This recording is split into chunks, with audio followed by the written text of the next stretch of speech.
Bueno, damos paso a nuestro tercer video, el que he titulado para esta sesión Tradición, Educación, Cultura,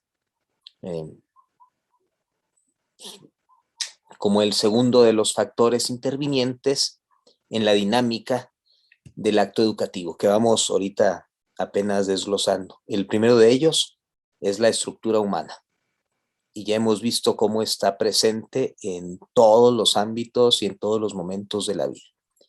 Y por lo tanto, el profesor, la maestra, el padre de familia, la mamá, la abuelita, el adulto en general, quien educa, puede apelar a ello siempre, en cualquier momento. Sin esto no hay sentido de la educación. No existe ningún sentido. No podría haber tampoco todas las ulteriores dinámicas estructurales de la sociedad. No se podría pensar ni en democracia, ni en la búsqueda de la igualdad, ni en las relaciones sociales, por supuesto, muchísimo menos en las instituciones, ni en los actos específicos y concretos de la educación escolar, formal o informal. No se podría pensar en nada de eso. El segundo momento que quiero invitarles a mirar es la cultura, la tradición, la educación. Está resumido en este término que usa Luis Giussani, que es tradición. Ahorita lo vamos a ver. Pero antes quisiera iniciar con una frase célebre, famosa de Píndaro. No basta ser hombre, es necesario llegar a serlo. Ya podemos imaginar lo que esto significa, ¿no? Es decir, el ser humano se construye, nace con todas las potencias, con todas las posibilidades, capacidades ahí como en potencia que tiene que desarrollar, tiene que aprender a manejarlas, tiene que ponerlas en acto y poniéndolas en acto, realizándolas, entonces llega a ser hombre, mujer. Pero también hay otro elemento para que esto ocurra, no es que el individuo se ve solo, se ve aislado y puede lograrlo solo. Esto es imposible. Es necesario de los bienes culturales. Ya la semana pasada algunos de ustedes han planteado esta necesidad, esta exigencia de los bienes culturales. La escuela se propone a sí misma como una apertura, un espacio que abre, que introduce a los alumnos a bienes culturales a los cuales de otra manera quizás no tendrían acceso. La escuela o no la escuela, hay un salto muy grande de lo que los niños pueden llegar a ser. No es la escuela todo, pero es un paso, es un lugar importante. Si nosotros consideramos la estatura humana, la tenemos que considerar en un ámbito cultural. A pesar de que cuando nacemos con toda la capacidad para desarrollarnos, es como si estuviera en germen. Ahí es como si estuviera en semilla, ahí lo que será el árbol. Sin embargo, la semilla no es el árbol todavía. En este desarrollarse, la cultura es indispensable, el ámbito cultural. Por eso quiero iniciar compartiendo con ustedes algunos episodios de esta película llamada El Pequeño Salvaje, cuando en el 1800 todavía existían algunos niños salvajes, niños sin cultura, que eran abandonados en el bosque, y ahí en el bosque vivían pues como podían, con animalitos, de ahí esas historias, esas leyendas fantasiosas como la de Mowgli o la de Tarzán, ¿no? Que son alimentados por algún animal compasivo y entonces aprenden a vivir como animalitos, verdaderamente aprenden a vivir como animalitos. No hay nada de civilización en este niño que encuentran en las afueras de Francia. Uno de los científicos más reconocidos del momento, el doctor Itard, pide le concedan a este niño para domesticarlo, para sus experimentos, domesticarlo.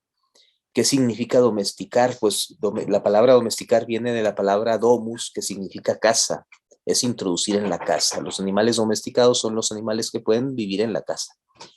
Pero esta película, en la que capturan a este animalito, que es un ser humano, pero vive como animalito en su cueva, nos hace ver la importancia de la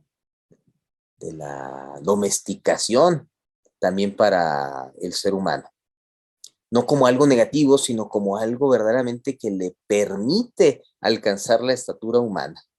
Imagínense, aunque el término parece feo, domesticarle es como quitarle lo que tenía de pura animalidad y otorgarle aquello que le permitirá alcanzar las condiciones, las propiedades propiamente humanas, valga la redundancia. Ya están en germen, en semilla ya están, pero tienen que crecer, tienen que desarrollarse. El doctor Itar lo examina, lo revisa, lo mide, y en un determinado momento empieza a enseñarle a utilizar los utensilios, empieza a enseñarle a vestirse, lo viste, empieza a enseñarle a andar en posición erecta. El niño vivía como los animalitos, también sobre cuatro patas. Empieza a enseñarle a andar con calzado y también le empieza a enseñar a usar cubiertos, etcétera. Hay un momento muy interesante del proceso en el que cuando el niño ya está domesticado, ya ha aprendido las cosas de la casa, de la civilización, de la cultura, de las costumbres, etcétera, y el niño sonríe. No había hecho esto antes. Está documentado en el caso, el niño sonríe. Y entonces el doctor Itard, muy satisfecho de los avances que va consiguiendo, llega un momento en el que, sin embargo, se pregunta, bueno, ya le he domesticado, pero ¿será que es humano? ¿Ha alcanzado la estatura humana? Y entonces el doctor Itard somete a Víctor, así le ha puesto por nombre Víctor, a una prueba con la cual él entenderá si realmente este niño es humano o no. Le somete a una injusticia. Le encarga algo y lo regaña injustamente por haberle traído algo equivocado, siendo que el niño había acertado y él sabía que había acertado a llevar lo que le pedía el doctor. Entonces se enoja el niño cuando el doctor le castiga para corregirle, y ese enojo se convierte en una de las más grandes satisfacciones del doctor Itard, porque ha conseguido de una manera sólida definir que ese niño sí es humano porque tiene sentido moral, sabe de la justicia y sabe del bien y del mal. Entonces le abraza y es una escena muy, muy bella. Miren cómo, así como en este caso del niño salvaje ocurre en todos los casos, en todas las historias humanas. La cultura permite dar los elementos para que el hombre llegue a ser hombre. Solamente por la cultura llega el hombre a ser hombre, decía Kant. El Papa Juan Pablo II, cuando estuvo ante la UNESCO, repitió esta misma frase: solamente por la educación el hombre llega a ser hombre. Es una frase fuertísima, fuertísima. Quiere decir que desmonta esas ideas de que podemos vivir solos, no solamente, ¿sí? No solamente porque necesitamos de los otros, de que los otros nos ayuden con nuestras necesidades, sino porque el sentido de la vida, porque la humanidad misma está definida por este otro ámbito que no es la naturaleza humana, que es la cultura. Es como si la cultura fuera una segunda naturaleza humana, nos ayudara a ser más hombres. Desmonta esas teorías de la Ilustración, según las cuales el hombre en estado de naturaleza era perfecto, era bello, era bueno y que no cometía males, y que la sociedad lo desmonta, porque el hombre no puede vivir en ese estado solo, sería como un animalito. Gráficamente se ve de una manera espectacular en una línea de tiempo imaginaria.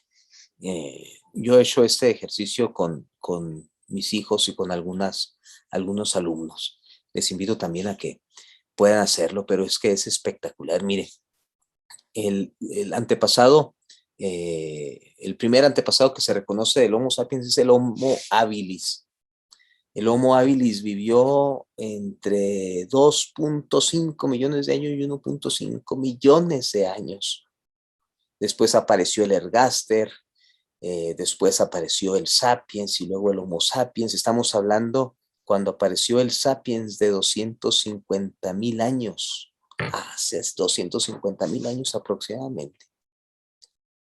Hasta el aproximadamente 44 aquí en América, como en el 33, estiman más o menos, estamos en la etapa del Lítico en los territorios americanos.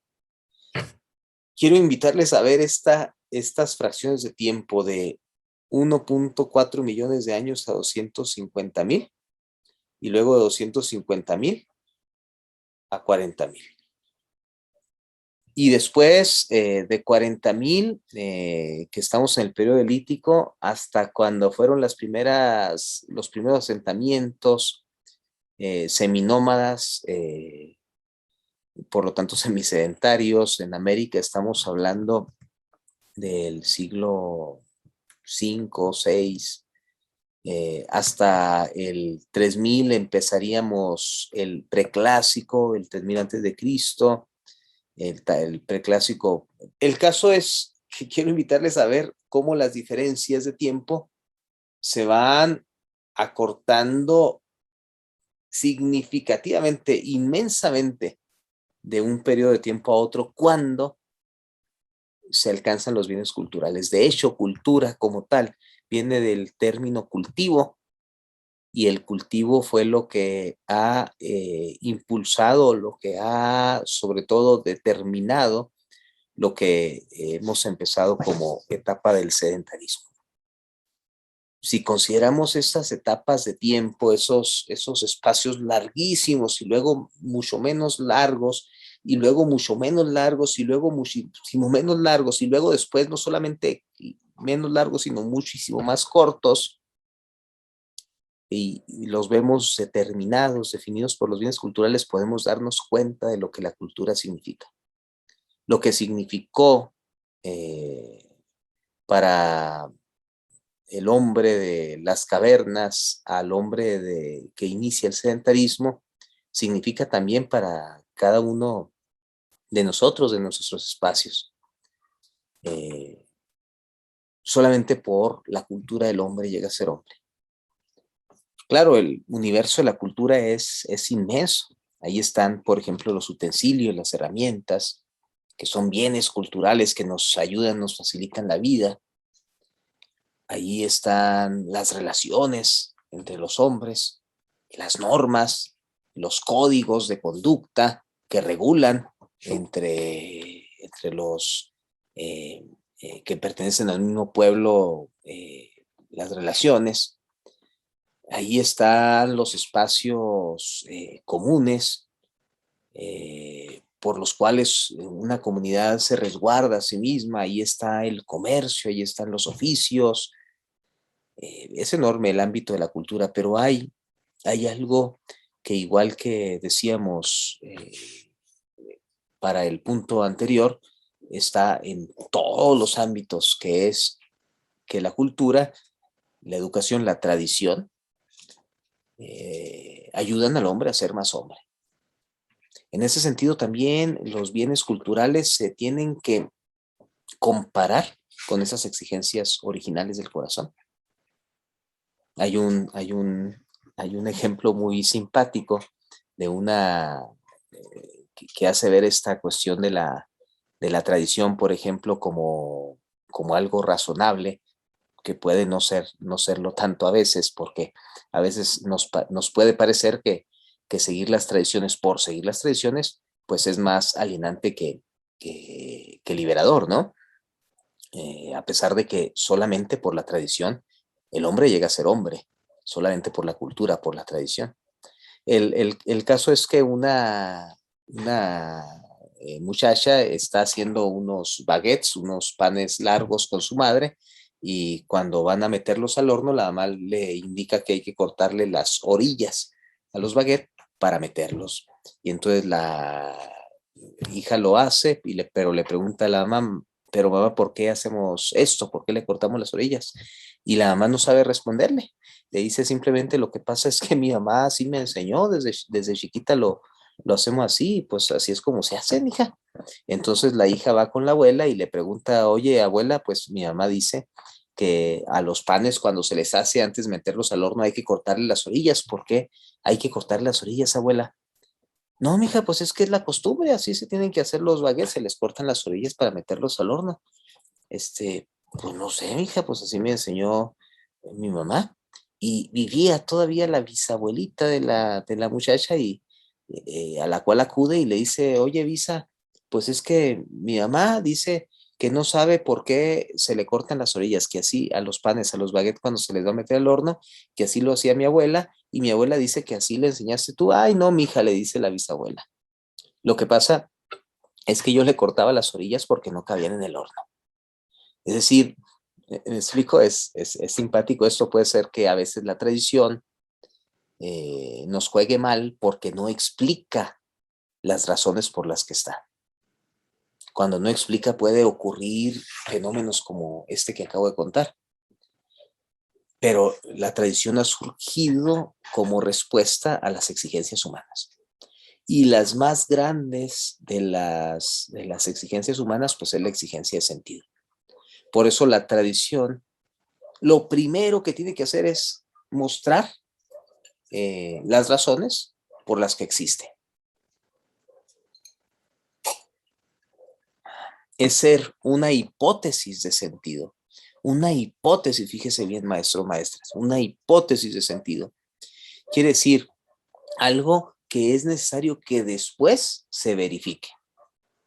La tradición no es un dogma, es algo que ayuda al ser humano y que se tiene que comprobar, verificar su pertinencia, su eficacia para hacer más humanos. Para ello hay que caer en la cuenta de que las tradiciones no son simples cosas que se van transmitiendo de generación en generación, sino que tienen que responder o buscan responder a la situación actual del hombre. Y por eso, maestros, maestras, ustedes en la sesión anterior hicieron alusión a la tradición. Algunos dijeron, yo recurro a las cosas antiguas porque me han funcionado para responder también a las nuevas realidades. Es decir, yo no renuncio a aquello que me ha funcionado antes para explicar también lo que me ocurre en el presente, aun y cuando las situaciones del presente sean distintas a las situaciones del pasado. Pero hay cosas que valen, estas son la tradición.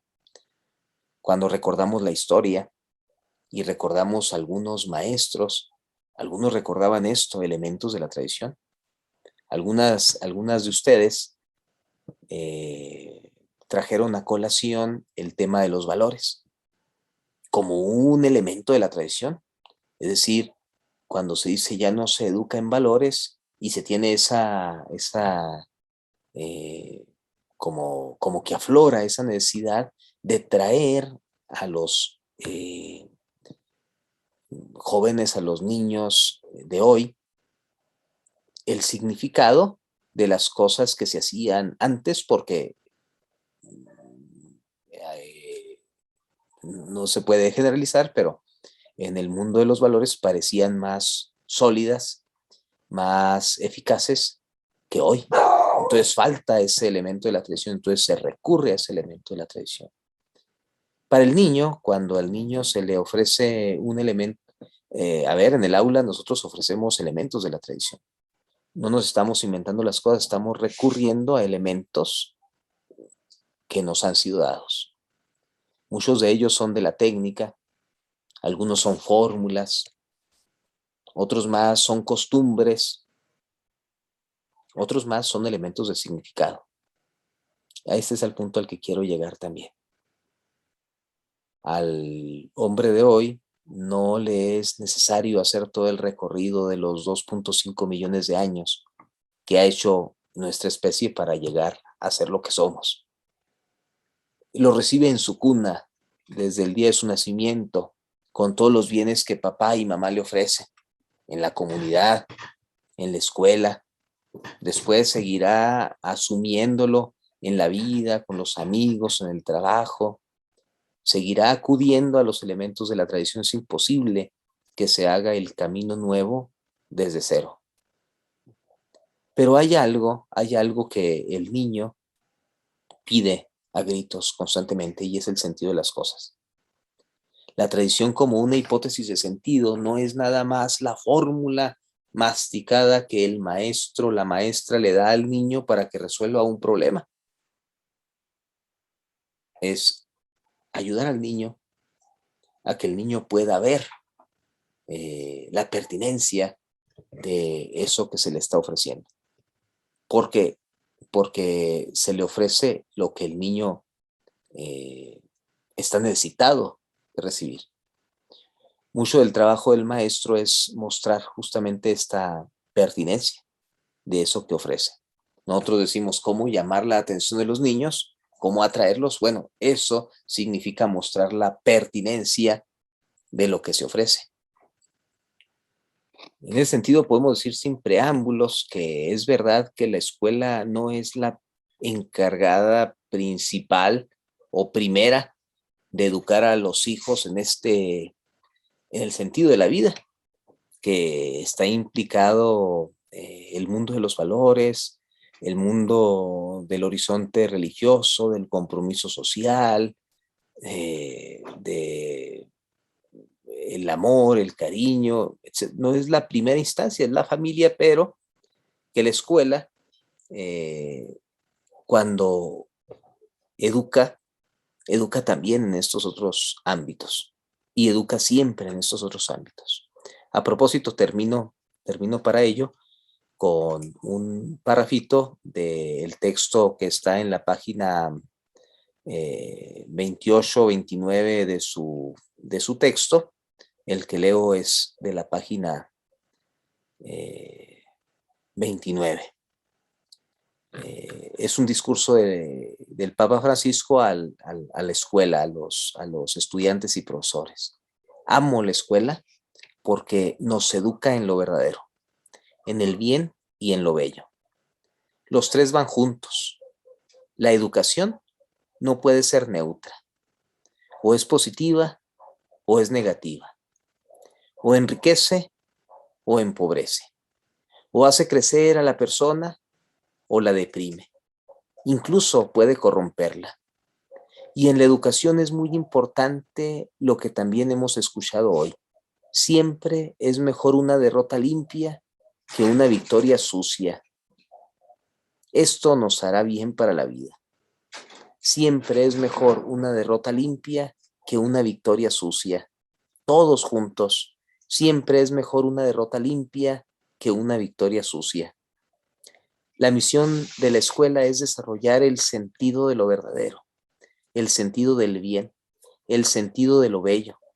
Y esto ocurre a través de un camino rico, hecho de muchos ingredientes. He aquí por qué existen tantas disciplinas. Porque el desarrollo es fruto de diversos elementos que actúan juntos y estimulan la inteligencia, la conciencia, la afectividad, el cuerpo, etc. Por ejemplo, si estudio esta plaza, la plaza de San Pedro, aprendo cosas de arquitectura, de historia, de religión, incluso de astronomía. El obelisco recuerda al sol. pero pocos saben que esta plaza es también una gran meridiana. De esta manera cultivamos en nosotros lo verdadero, el bien y lo bello, y aprendemos que estas tres dimensiones no están jamás separadas, sino siempre entrelazadas. Con eso termino, maestros, aunque más bien es un tema que quiero dejar abierto, lo seguiremos enfrentando más en lo específico de la escuela para la siguiente sesión, pero es que la tradición responde o busca responder a esa exigencia humana que hemos visto antes. La pregunta para este trabajo, para el trabajo personal de esta sección sería: ¿cómo, cuando enseño español o matemáticas, ciencia o geografía, historia, civismo, etcétera, cómo contribuyo con una hipótesis de sentido a que mis alumnos crezcan en humanidad? La repito: ¿cómo, cuando enseño español o matemáticas, ciencia o geografía, historia o civismo, cómo contribuyo con una hipótesis de sentido a que mis alumnos crezcan en humanidad?